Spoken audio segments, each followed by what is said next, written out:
Assalamualaikum warahmatullahi wabarakatuh. Hari ini saya akan mencoba untuk menyampaikan pengantar dari apa yang dimaksud dengan penafsiran hukum. Eh, Nanti dalam penjelasan ini ya, saya tidak hanya sekedar memberikan satu penjelasan berdasarkan ilmu hukum, tapi saya juga meramu dari beberapa referensi yang dibuat di hukum. Itu nanti memang agak terasa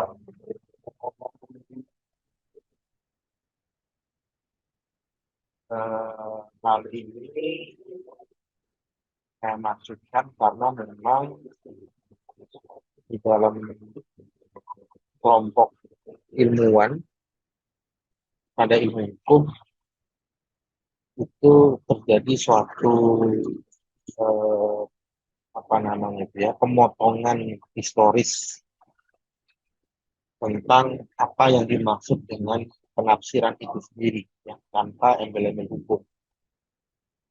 Nah, fenomena dalam memberikan makna terhadap penafsiran hukum yang seolah-olah melepaskan diri dari kajian penafsiran sebagai satu konsep yang inherent dalam diri manusia itu patut dimaklumi karena memang di abad 18 itu terjadi gerakan besar-besaran untuk melepaskan diri dari ilmu induk. Jadi dari ilmu induk itu nanti akan muncul berbagai ilmu-ilmu kekhususan yang menyatakan kemandirian dari bentuk ilmu pengetahuan. Demikian juga dengan hukum, ya melepaskan diri dari filsafatnya sehingga seolah-olah ilmu hukum itu menjadi ilmu mandiri yang bebas dari intervensi ilmu-ilmu lain, terutama ilmu bahasa. Itu seakan-akan konsep-konsep dalam ilmu bahasa itu dilepaskan oleh ilmu hukum dan menjadi mandiri dengan konsep-konsep yang dibuat secara khusus oleh ilmu hukum. Oke, pertama kita harus tahu dulu ya, ruang lingkup dari kajian kita, yaitu dalam kajian ini setidaknya ada dua konsep yang digabung menjadi satu. Yang pertama adalah konsep dari penafsiran itu sendiri atau interpretasi. Yang kedua adalah konsep hukum, ya pemaknaan terhadap hukum.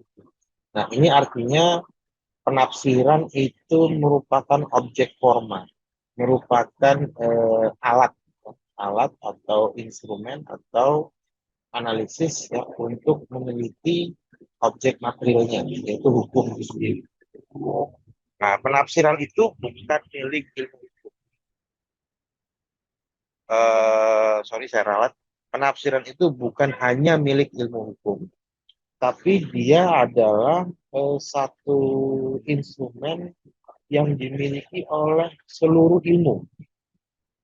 Seluruh ilmu yang nanti percabangannya akan berbeda ketika bersentuhan dengan objeknya. Jadi penafsiran itu sebenarnya ada merupakan ilmu dasar ya, dari semua ilmu pengetahuan itu membutuhkan penafsiran. Hanya nanti kemudian berbeda luarannya ketika penafsiran itu bertemu dengan misalnya eh, apa namanya angka, menjadi penafsiran matematika, atau misalnya bertemu dengan elektronik komputer.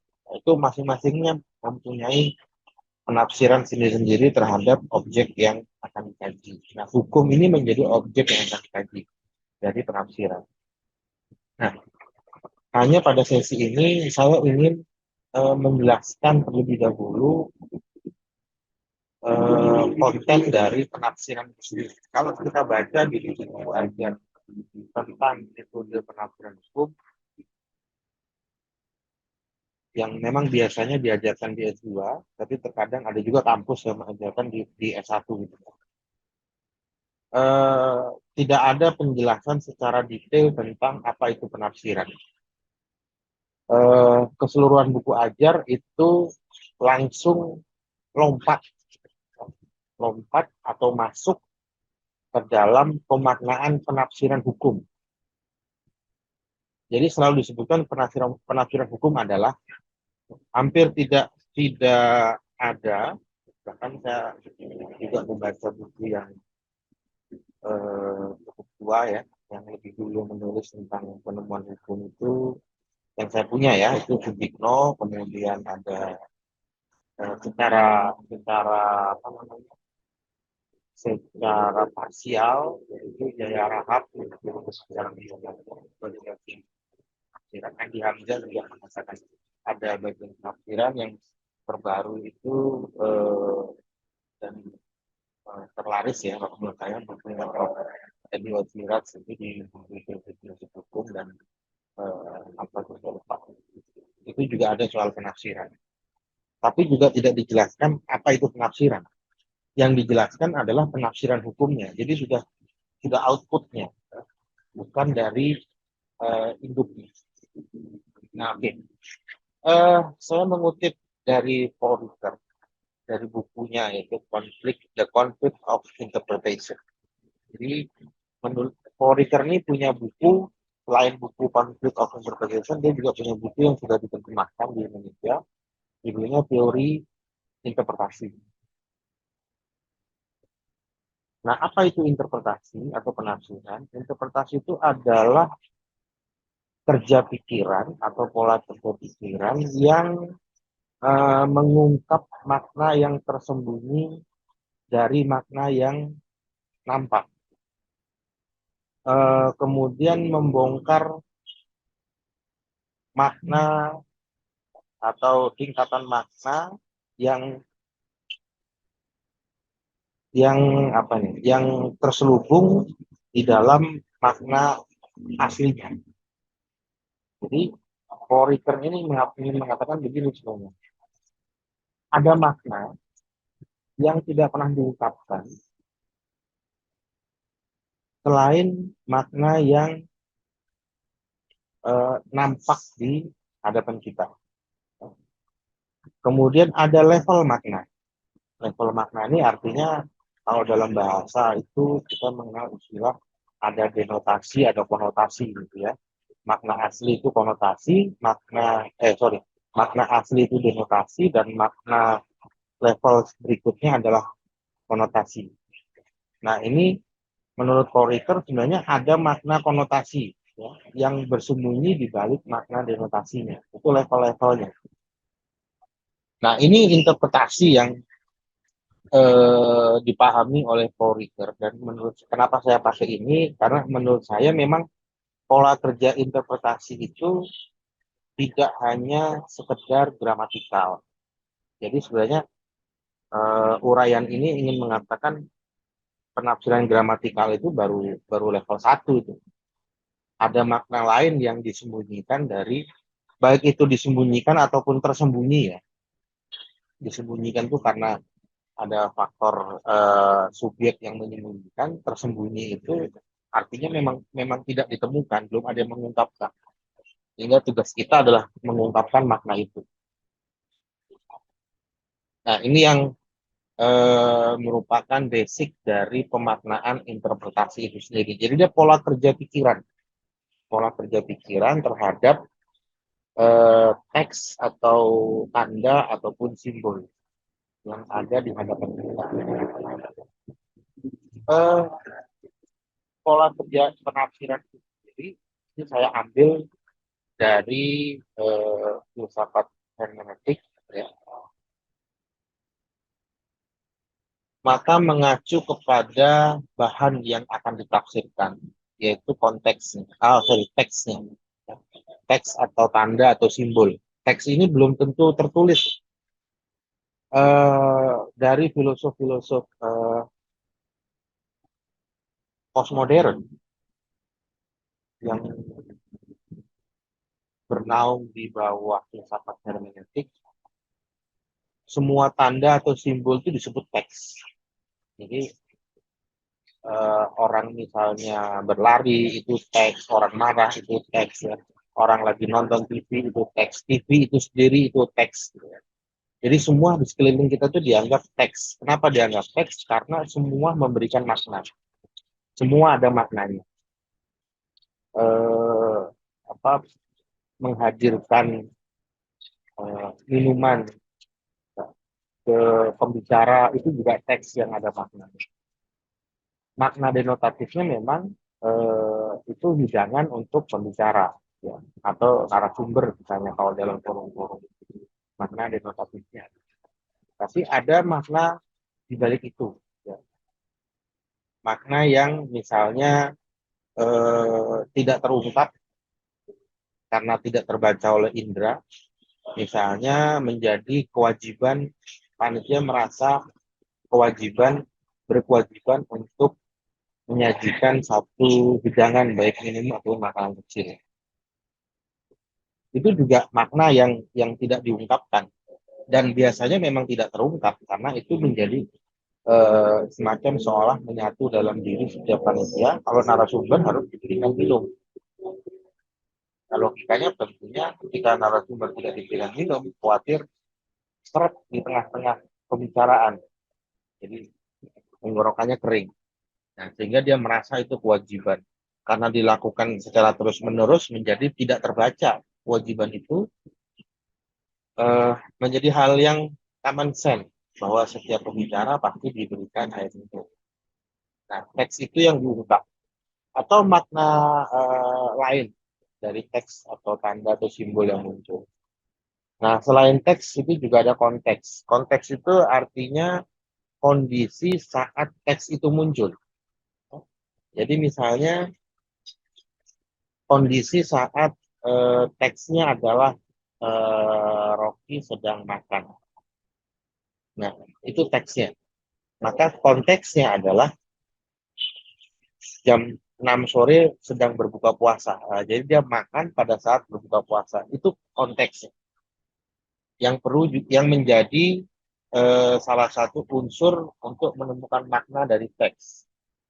Nah, tapi konteks itu nanti juga bukan cuma konteks yang ada di sekeliling, termasuk konteks psikis itu juga perlu dicermati. Misalnya Rocky makan pada saat berbuka puasa, itu konteks indrawinya, tapi konteks psikisnya misalnya dalam keadaan eh, sangat kelaparan. Nah, sehingga nanti berimbas kepada kontekstualisasinya. Ya, makannya itu ngebut, apa aja dimakan. Nah, itu kontekstualisasi. Menerapkan makna, menerapkan konteks, itu disebut sebagai kontekstualisasinya. Jadi, lihat saya makan pas buka puasa, itu apa namanya, eh, kayak orang kelaparan banget. Nah, itu kontekstualis. Teksnya adalah makan. Teksnya makan, konteksnya sedang berpuasa, sedang berbuka puasa. Kontekstualisasinya, makannya eh, sangat banyak. Apa aja dimakan. Nah, hukum juga nanti akan seperti itu. Nah, ini pola kerja penafsiran yang nanti juga sebenarnya ada pola kerja subjek hukum yang melakukan penafsiran. Ya. Ada teks, ada eh, apa namanya, ada subjek, ya, ada konteks. Nah, beda lagi nanti itu. Ya. Tapi ini kita bicara eh, penafsirannya dulu. Nah, kemudian kita bicara teks misalnya, teks tanda atau simbol. Kita bisa saja ya dalam dalam ilmu bahasa itu dikatakan eh, tanda atau simbol itu bisa diambil maknanya dengan melihat fenomena yang muncul di hadapan kita. Kalau kita melihat misalnya gambar ini kan tidak ada teks tertulisnya, ya, ya ada teks tertulis tulisannya lapar. Tapi kita bisa melihat bisa memunculkan makna dari gambar ini. Orang ini senang makan ini daging, saat ini sate kambing ya. Orang ini terlihat senang mukanya ketika hendak memakan sate kambing. Gambar ini tidak ada tulisan dia senang, tapi kita bisa mengungkapkan makna melalui fenomena gestur bahwa orang ini terlihat senang ketika makan sate kambing ini. Dan kita juga akan bisa melihat makna yang berbeda ya ketika konteksnya berbeda ya. Seperti orang gambar satu ini terlihat mukanya tidak begitu happy tuh makan sate. Nah, tentunya pertanyaannya kan muncul, kenapa nggak yang satu kok senang makan sate kambing, satunya mukanya terlihat nggak happy, walaupun nggak ada tulisannya ya, nggak ada tulisannya kalau mukanya nggak happy, tapi dari cara melihatnya kita bisa mengungkapkan makna bahwa gesturnya nggak happy, gesturnya nggak senang dengan cara dia melihat sate kambing ini. Maka inilah yang perlu digali, konteksnya apa. Kalau saya menggali konteks dari gambar ini, tentunya, nah ini yang tadi ya, tadi subjek penafsirnya. Terkadang subjek penafsir itu mengambil alih makna yang dia dapat dari objek yang akan dia tafsirkan ke dalam dirinya sendiri. Tentunya yang agak gemuk ini, saya akan mengambil alih makna tatapan dia dengan rasa menurut penafsiran saya tidak happy, itu menjadi eh, saya dan dia punya kesamaan terhadap postur, ya, postur badan. Nah, ini yang menyebabkan tidak happy, yang menyebabkan tidak happy atas makanan yang akan dimakan. Sehingga menjadi dua makna yang berbeda terhadap teks yang sama, gitu ya. Sama-sama teks makan sate sapi, tapi berbeda makna yang muncul. Nah, ini contoh dari cara kerja teks yang memunculkan makna. Sehingga kontekstualisasinya, caranya dia memakan atau caranya dia menyantap juga tidak sama ini. Karena dari awal penangkapan indrawinya sudah terlihat berbeda. Nah, kemudian misalnya kita lihat teks yang menjadi satu teks yang semua orang melihat akan sama. Kalau tadi itu kan teks yang bisa jadi ketika yang melihat gambar ini bukan saya, kalau saya kembalikan ya, saya kembalikan. Bisa jadi kalau yang melihat teks ini bukan saya, maka dia tidak akan menemukan makna yang muncul dari orang yang berpostur gemuk ini. Mungkin nggak sama makna yang muncul terhadap makna yang saya temukan. Karena pengalaman pribadinya itu juga mempengaruhi cara dia memandang teks. Nah, tapi ada teks yang setiap orang itu akan sama dalam memandang. Kesamaan dalam memandang teks itu dikarenakan adanya satu kesepakatan sosial. Kesepakatan sosial untuk memberikan makna yang sama terhadap suatu teks, suatu simbol, suatu tanda. Ini bendera merah putih. Sampai hari ini, konvensinya adalah, kesepakatan sosialnya adalah bendera merah putih itu mengandung makna merah berarti berani, putih berarti suci. Itu teks yang muncul, teks konvensi yang muncul. Tentunya bisa kita pahami konteksnya apa. Konteks bendera merah putih itu tidak bisa dimaknai dengan konteks hari ini. Karena makna yang muncul dari bendera merah putih sebagai simbol, konvensi sosialnya itu sudah ditetapkan di masa lalu. Sehingga konteksnya adalah masa lalu. Tidak bisa kita mengatakan bagaimana pandangan Anda terhadap merah putih hari ini. Karena hari ini tidak ada konvensi sosial yang merubah makna dari merah putih. Konvensi sosialnya tetap dipertahankan dari era kemerdekaan sampai hari ini. Itu konvensi sosialnya. Nah, hal yang sama juga itu terjadi ketika kita memberikan makna terhadap simbol ini, ya, lampu merah. Walaupun ada kesamaan merah antara merah di lampu merah dengan merah di bendera, akan memunculkan makna berbeda. Kenapa? Karena konvensi sosialnya berbeda. Konvensi yang ditetapkan sebagai aturan itu berbeda. Lampu merah tentunya muncul di era modern, ya, nggak mungkin dia muncul di era klasik karena ini adalah produk dari era modern. Pengembangan IT dalam hal lalu lintas sudah ditetapkan konvensi tentang maknanya, yaitu merah berarti berhenti, kuning itu hati-hati atau bersiap-siap, hijau itu jalan. Ya. Jadi nanti kalau Anda lihat pertama merah, terus kemudian kuning, artinya Anda sudah siap-siap nih masuk gigi satu untuk mulai jalan, ya, bersiap untuk jalan. Hijau baru jalan. Jangan kuning jalan karena konvensinya itu hijau yang jalan, kuning siap-siap. Nah nanti dari hijau, ketika dia ke merah, dia nggak akan langsung ke merah, tapi akan memberikan tanda dulu dengan warna kuning yang nyala. Juga artinya disuruh siap-siap, siap-siap berhenti. Karena setelah kuning itu berhenti, berarti siap-siap berhenti. Ya, jadi bukan cuma siap-siap aja, itu konvensi yang sudah ditetapkan. Nah, walaupun ada beberapa perilaku yang dari hijau itu sudah ngebut, dia lihat kuning bukannya dia siap-siap berhenti, tapi justru tambah kenceng jalannya. Nah, yang dari sebelah sana udah satu lagi merah ke kuning, mau ke hijau.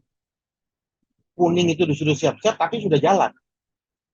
Jadi yang dari sebelah kiri itu kuning, dari hijau ke kuning mau ke merah, nggak dikurangin kecepatannya. Yang dari sebelah kanan merah ke kuning siap-siap jalan tapi sudah jalan. Nah, itulah sering terjadi kecelakaan, ya. Karena di posisi kuning konvensi maknanya itu siap-siap, baik siap-siap berhenti maupun siap-siap jalan. Nah, kalau itu dilanggar maka akan terjadi kecelakaan karena sudah diperhitungkan waktu membuat lampu merah ini. Ya, makanya setiap lampu merah itu kan selalu ada tiga, merah, kuning, hijau. Kalau yang cuma dua itu biasanya kuning-kuning aja, kan? Kita suka ketemu lampu lalu lintas yang cuma ada dua dan warnanya itu kuning dan nyala terus, kedap kedip kedap kedip. Artinya itu kita disuruh hati-hati itu sepanjang jalan itu, ya. Nah,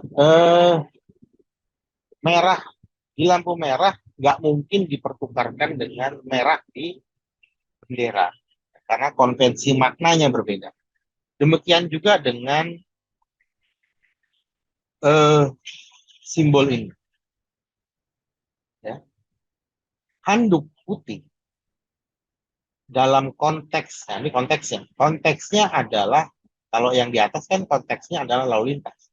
Yang di bawah konteksnya ini adalah pertandingan. Ya, mau tinju, mau MMA atau segala macam.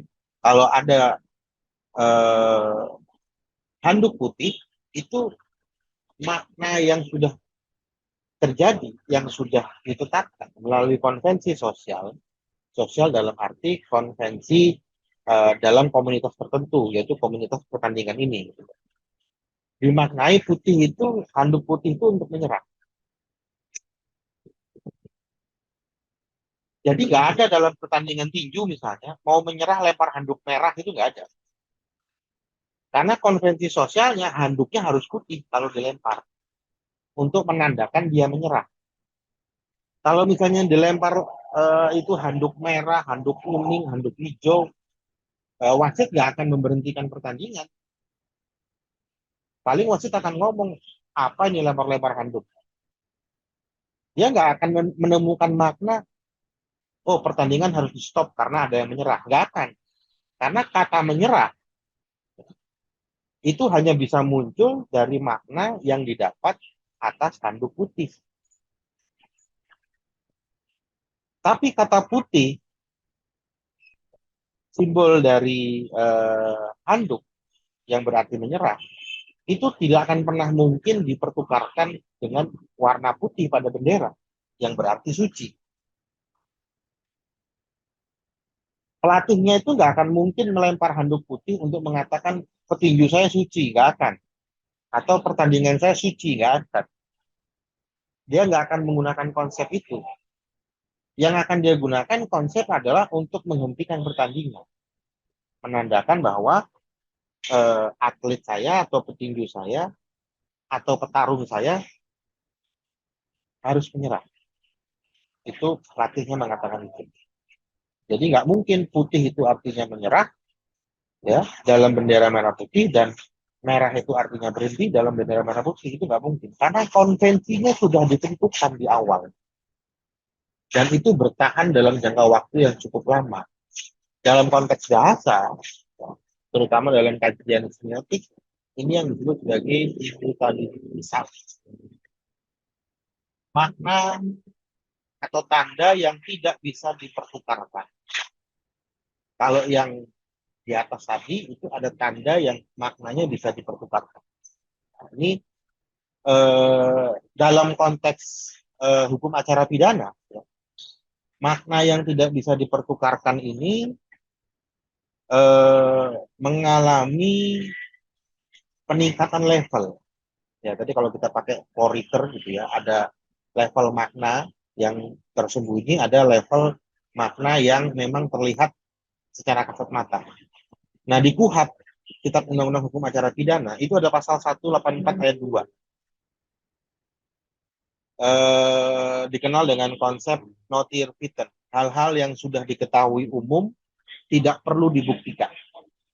Ya. Nah, dari sini sebenarnya kita sudah bisa melihat, ya, atas kritik saya di awal mengenai ilmu hukum yang memisahkan kajian bahasa, ya, di dalam model penafsirannya. Bahwa ternyata ada loh dalam KUHP itu yang menggunakan konsep immutability sign. Konsep atau makna yang tidak bisa ditukar-tukar. Karena konvensinya sudah seperti itu. Nah, di dalam 184 ayat 2 KUHP, mengenai konsep notir vitae, hal-hal yang umum itu nggak perlu dibuktikan. Apa misalnya? Undang-undang. Ya. Undang-undang itu menganut asas fiksi hukum. Ketika sudah diundangkan, maka dianggap semua orang tahu. Jadi undang-undang nggak perlu jadi alat bukti dalam persidangan. Nah, teman-teman lawyer kadang-kadang, terutama di perdata ya, kalau di pidana belum pernah terjadi ya. Setahu saya belum pernah terjadi. Tapi di perdata itu pernah terjadi. Ada lawyer yang melampirkan alat bukti berupa undang-undang. Undang-undang itu sifatnya sudah fiksi hukum atau melampirkan alat bukti berupa putusan pengadilan karena dianggap khawatir hakimnya nggak tahu putusan itu sehingga dilampirkan. Nah, itu berbeda dengan kalau kita melampirkan surat edaran, karena surat edaran itu kan bersifat khusus. Asas fiksi hukum itu tidak nempel ke aturan di bawah undang-undang. Fiksi hukum hanya menempel di undang-undang. Jadi bahkan di Kepres, PP dan segala macam itu tidak nempel fiksi hukum di sini. Itu sebabnya PP dan segala macamnya ketika ingin dianggap ada itu harus menggunakan undang-undang sebagai konsiderannya. Ya, itu teknik dalam ilmu perundang-undangan seperti itu. Dan ternyata ada asal muasalnya itu dari bahasa, dari filsafat bahasa diajarkan itu semuanya. Nah, dalam ilmu hukum itu di-cut sampai ke suatu penafsiran notir vitae. Dah cukup sampai itu aja. Hal yang dibuktikan, yang sudah terbukti secara umum tidak perlu dibuktikan. Ya. 17 Agustus itu sudah secara umum diketahui sebagai hari kemerdekaan. Gak usah lagi kita cari kalender atau cari keputusan menteri, keputusan presiden. yang isinya menetapkan 17 Agustus sebagai hari kemerdekaan. Nggak perlu dilampirkan naskah proklamasi. Seluruh seluruh orang Indonesia mulai dari yang bayi sampai yang paling tua itu udah tahu 17 Agustus itu kemerdekaan. Ya. Jadi itu hal-hal yang nggak perlu dibuktikan karena secara konvensi umum itu sudah ditetapkan makna. Gula itu manis. Pak kan ada gula apa tuh yang gula untuk orang diabetes. Itu hanya kadar manisnya saja yang dikurangi. Tapi dia kok tetap manis. Jadi nggak perlu, oh enggak ini gulanya manisnya kurang. Manisnya kurang itu kan artinya kadarnya berkurang manisnya, tapi tetap manis.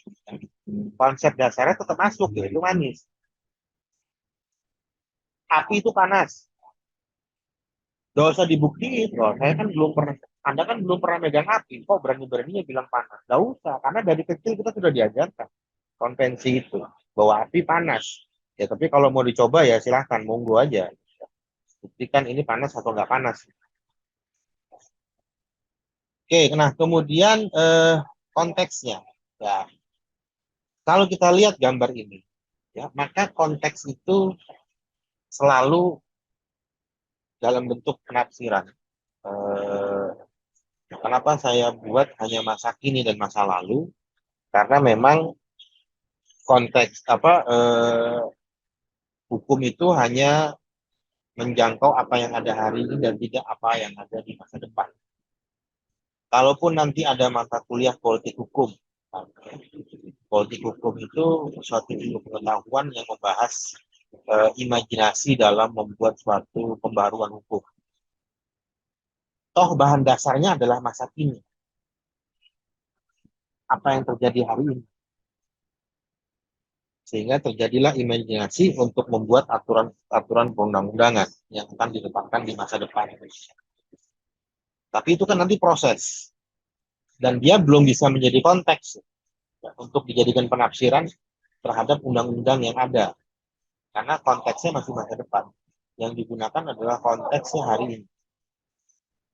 Nah, kalau kita melihat di sini bahwa akan selalu ada eh, jejak, kalau Rida bilang trace, jejak antara masa lalu dengan masa kini. Ini yang akan selalu ada dan selalu tertinggal di dalam produk-produk hukum di hari ini. Dan itu bisa terlihat di dalam konsideran menimbang setiap peraturan hukum undang-undang. Itu pasti ada konsideran menimbang. Ya, itu merupakan salah satunya. Biasanya konsideran menimbang itu landasan yuridis, landasan filosofis, landasan historis, ya, dan sosiologis. Itu merupakan jejak atau trace dari masa lalu. Yang kemudian dalam konteks filsafat hermeneutik itu dikenal dengan istilah Pengaruh sejarah, ya, pengaruh sejarah yang eh, dapat dilacak dari hari ini ke masa lalu. Wirkung Geschichte ini atau pengaruh sejarah itu akan memberikan eh, dampak terhadap apa yang terjadi hari ini. Jadi ini adalah jejak dari eh, pengaruh sejarah. Dalam konteks ilmu hukum, kita mengenal dengan istilah penafsiran historis. Nah, dalam melakukan atau bersikap, ya ini sebenarnya masuk ke kontekstualisasinya ini sekarang, ya. Dalam bersikap itu ada ya, tiga kategori, yaitu genitivus objektivus, orang yang bertindak pada hari ini itu tidak menyadari adanya pengaruh sejarah ini, ya, pengaruh sejarah yang membentuk perilaku seseorang atau juga membentuk cara orang berpikir. Ya. Kemudian yang kedua ada genetivus subjektivus. Orang itu menyadari pengaruh sejarah itu, tapi tetap apa namanya bukan tetap ya, dia melakukan suatu perbuatan yang bisa jadi mendapat pengaruh, ya. Tapi dia menyadarinya. Ya. Nah, kemudian keduanya itu dalam konteks filsafat juga dikenal dengan suatu konsep yaitu Goerensinn atau keterlemparan. Ya, orang berada dalam kondisi sudah apa adanya. Ya. Itu juga memberikan pengaruh terhadap model-model seseorang dalam memberikan makna terhadap teks. Ya, ini udah kontekstualisasinya ya terhadap fenomena sejarah ini. Nah, kemudian kontekstualisasinya. Ini yang saya katakan tadi di awal tentang subjek yang membaca dari teks. Nah, ada hal yang cukup mempengaruhi, ya, memberikan pengaruh terhadap eh, si penafsir. Yang pertama itu adalah pengetahuan dia sendiri. Ya. Pengetahuan ini dia berhubungan dengan sumber dari pengetahuan yang dia dapat. Ya. Misalnya lulusan Pancasila tentu memiliki metode, ya, yang berdampak kepada sikap terhadap suatu teks yang mungkin berbeda dengan misalnya lulusan Pertiba, ya. Mungkin juga berbeda dengan lulusan misalnya Unpad, atau juga mungkin ada kesamaan, ya. Jadi kontekstualisasi ini bukan cuma mencari perbedaan tapi juga memunculkan persamaan, ya. Misalnya persamaan dalam menulis, eh, teknik menulis tesis misalnya dengan dari Unpad dengan Jayabaya. Nah, itu ada kesamaannya tuh dari sisi metodologi. Sama-sama menggunakan apa namanya, kerangka teoritis tiga lapis, grand theory, applied range theory, dan middle range theory dan applied theory. Itu sama itu, ya, antara Unpad dengan Jayabaya sama. Nah, ternyata ada kesamaan dari pengajarnya. Nah, pengetahuan-pengetahuan itu disebarkan sehingga mempengaruhi orang yang lulusan dari kampus itu dalam melakukan penafsiran.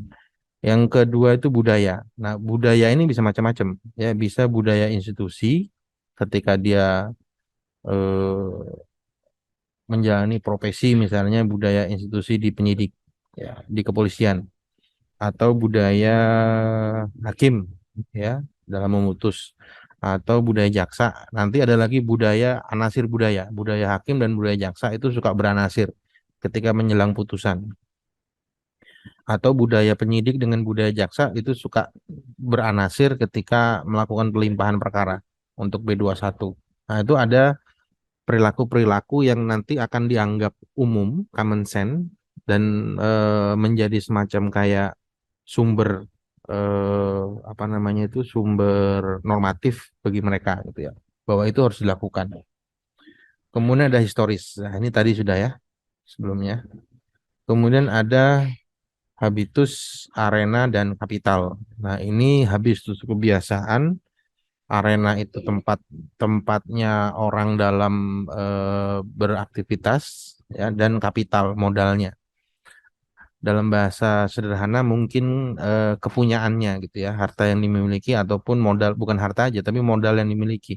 Bisa jadi modal harta, modal sosial, ya, modal budaya juga masuk. Itu juga memberikan pengaruh.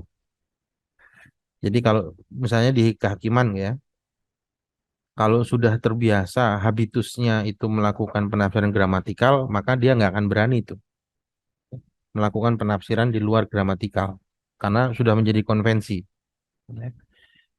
Nah, kebiasaan itu hanya muncul di arena kehakiman, arena pengadilan. Ya. Nah, ini pengaruh terhadap kontekstualisasi dari seorang penafsir atas teks tertentu. Kemudian lokus dan tempus, waktu dan tempatnya. Ini juga memberikan pengaruh.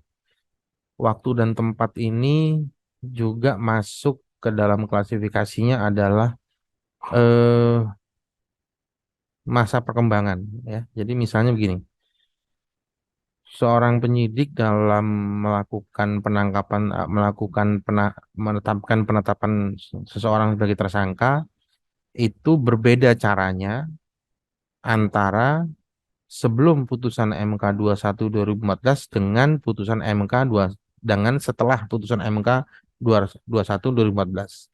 Setelah putusan MK 21 2014 itu penyidik terlihat lebih berhati-hati, ya. Kontekstualisasinya begitu. Kalau sebelumnya itu kontekstualisasinya eh, muncul keyakinan selesai jadi tersangka. Tapi kontekstualisasi setelah putusan MK 21 mereka akan lebih berhati-hati. Ya. Outputnya memunculkan kehati-hatian. Itu kalau misalnya kita bermain di eh, locus dan tempusnya. Ya, banyak contohnya nanti bisa disebutkan ya, bisa dicari. Mungkin juga bisa sebagai satu tugas nantinya ini. Kemudian Trinity of Power atau tiga rangkaian kekuasaan, ya, yang dimiliki. Ini juga sebenarnya masuk ke dalam kapital nih ya, yang di sini ya masuk dalam kapital. Ini isinya adalah eh, kewenangan, wewenang dan diskresi. Ya. Nah, nanti hubungannya dengan penegakan hukum.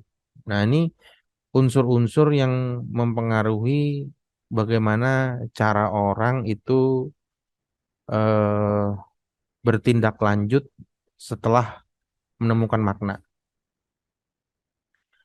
Nah, dari semuanya itu nanti akan menjadi satu, ya, akan semacam diramu gitu ya, diramu dalam dirinya menjadi satu dengan unsur kepentingan.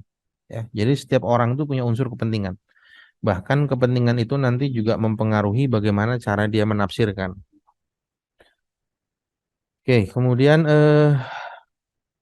tentang kelemahan dari teks atau bahasa. Ya, ini khusus teks yang tertulis ya. Kalau simbol tadi itu dia ada dua, ada immutability, ada mutability. Ya, yang bisa dipertukarkan, yang tidak bisa dipertukarkan. Tapi kalau teks dalam bentuk bahasa tertulis, ini memang mengandung beberapa kelemahan dan diakui sendiri oleh para filsuf bahasa. Yaitu pertama, teks itu mengandung ambiguity, ya, ambiguitas, kesamaran. Ini yang juga menjadi dasar kenapa penemuan hukum itu perlu, ya. Karena adanya kesadaran dalam dalam level bahasa bahwa ternyata undang-undang itu tidak semuanya memberikan atau memunculkan makna yang jelas. Kemudian kesamaran. Ya, ada bahasa-bahasa atau teks-teks yang tidak secara tegas menyatakan sesuatu.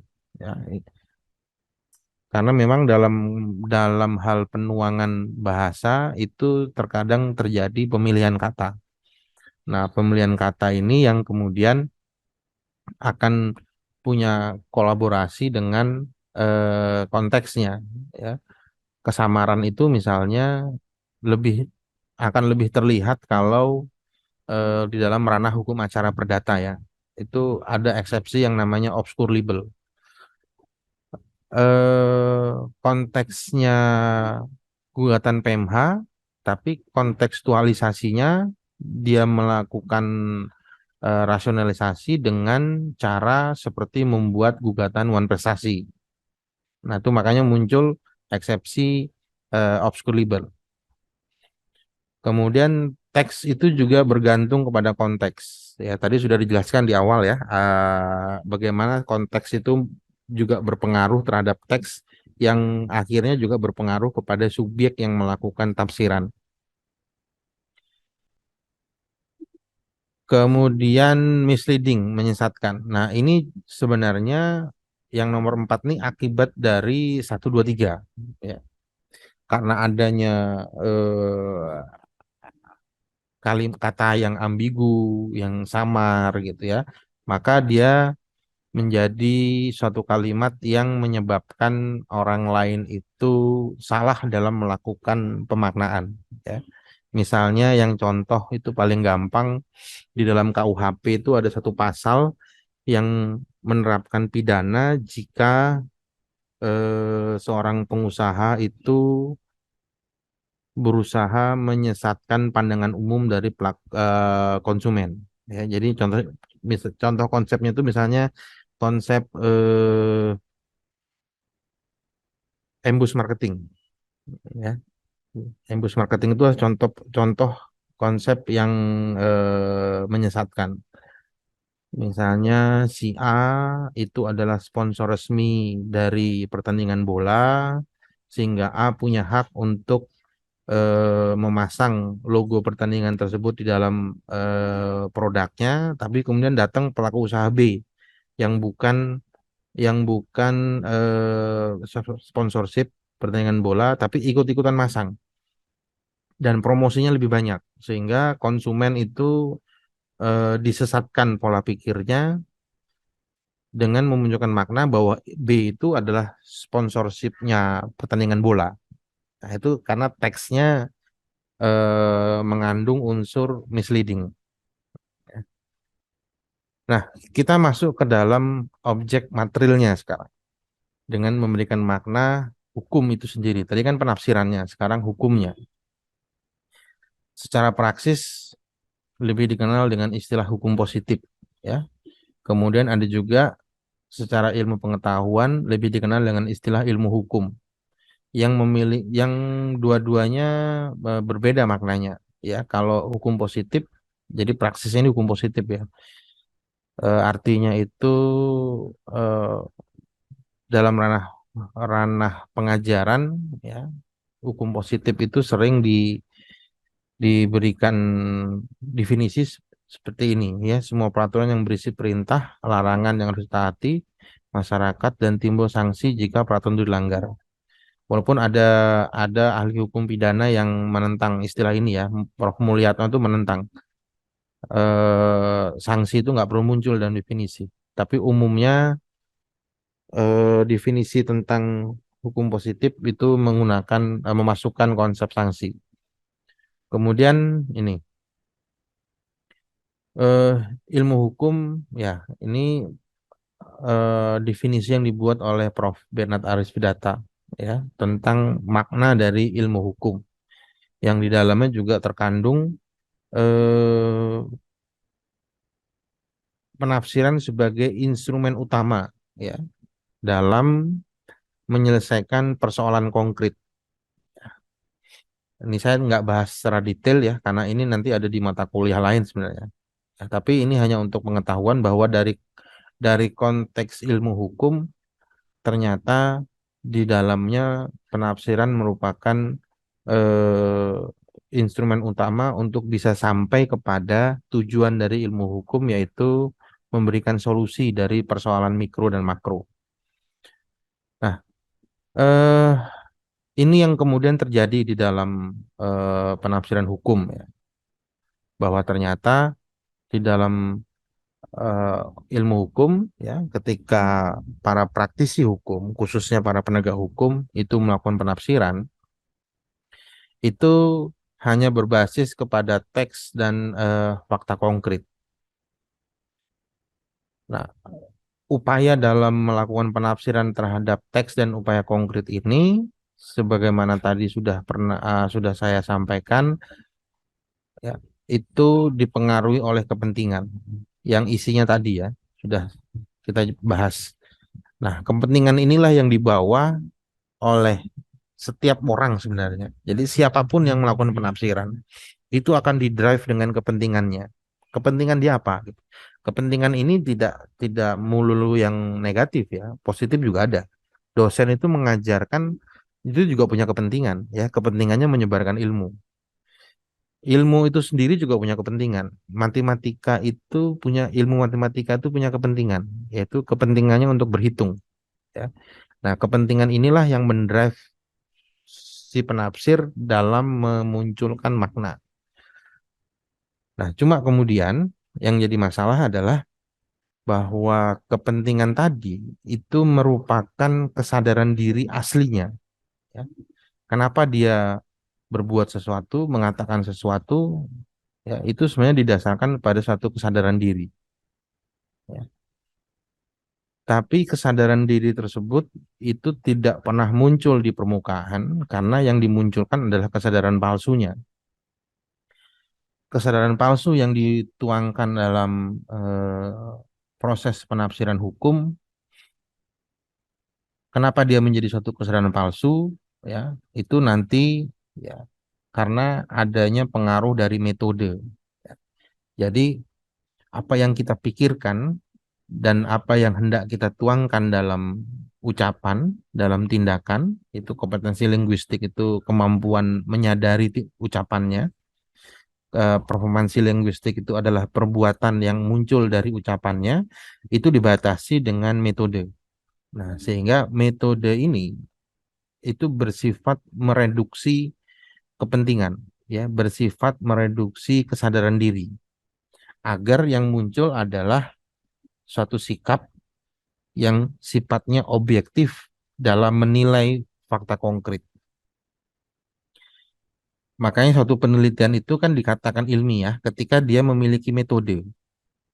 Nah, salah satu yang dilarang dari metode, yang dilarang dari metodologi itu adalah keterlibatan peneliti secara penuh.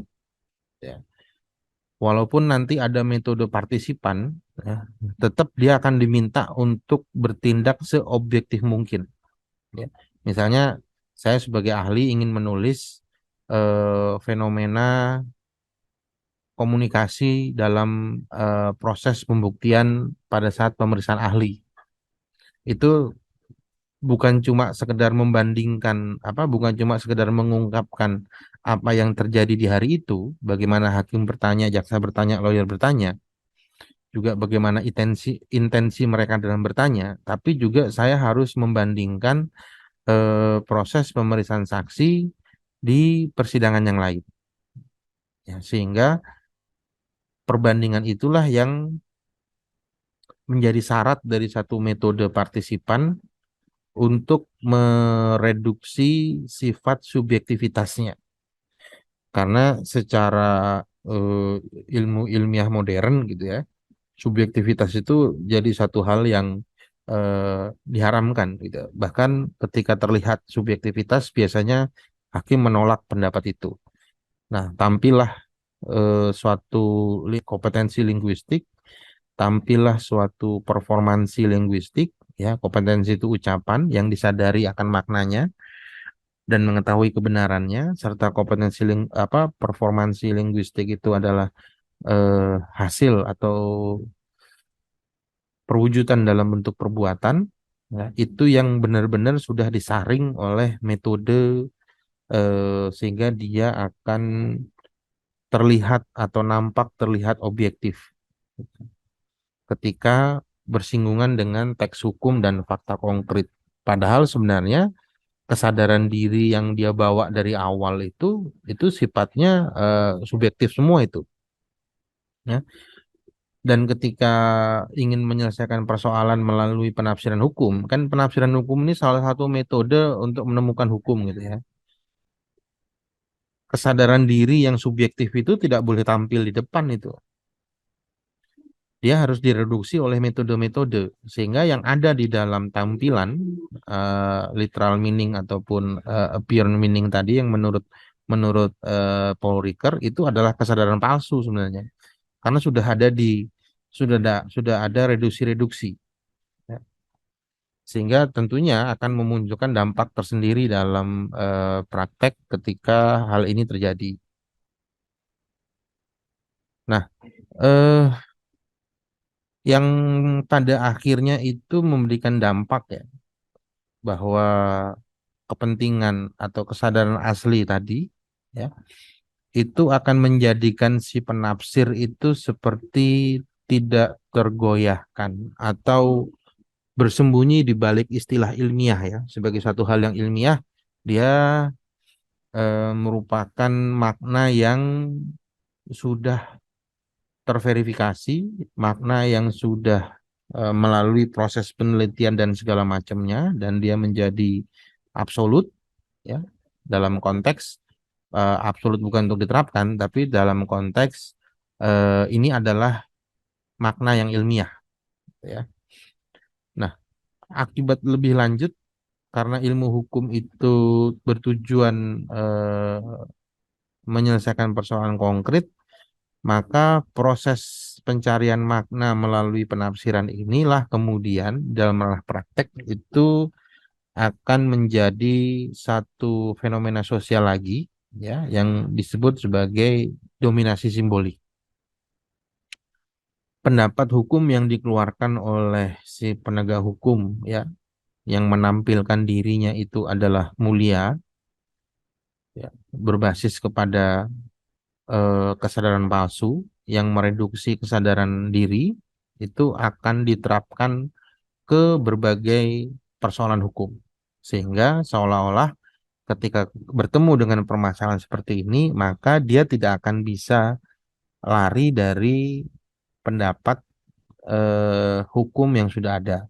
Dan ini yang disebut sebagai suatu keadaan yang mendominasi para pihak untuk bisa melakukan prediksi bahwa ke depan akan ada solusi ini. Ya. Bahkan solusi-solusi itu sudah terkadang kita sudah bisa memprediksi solusinya akan seperti apa. Karena memang pendapat hukum itu nantinya akan menjadi dominasi simbolik yang akan diikuti oleh banyak pihak, ya, dan itu mematikan rasa kritik terhadap pendapat-pendapat.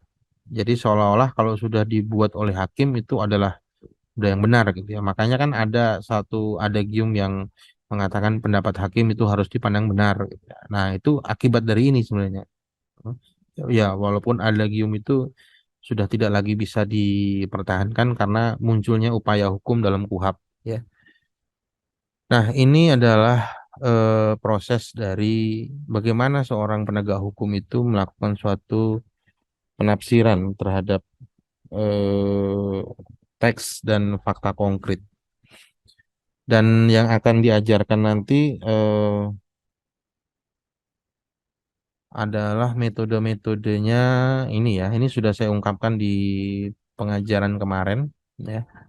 Tinggal nanti akan saya bahas satu-satu, ya, model-model penafsiran ini. Jadi kalau dilihat jumlahnya 10 ini pas sampai ke UAS nanti.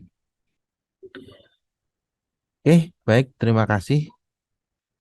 Eh, Selamat mendengarkan video ini. Mudah-mudahan memberikan manfaat kepada Anda dan jangan lupa untuk baca buku, ya, buku-buku ajar lainnya karena apa yang saya sampaikan belum tentu benar, ya, karena juga pengaruh dari apa kepentingan dan kontekstualisasi tadi, ya, ilmu yang saya dapat dan segala macamnya. Mudah-mudahan bermanfaat untuk kita semua. Terima kasih. Assalamualaikum warahmatullahi wabarakatuh.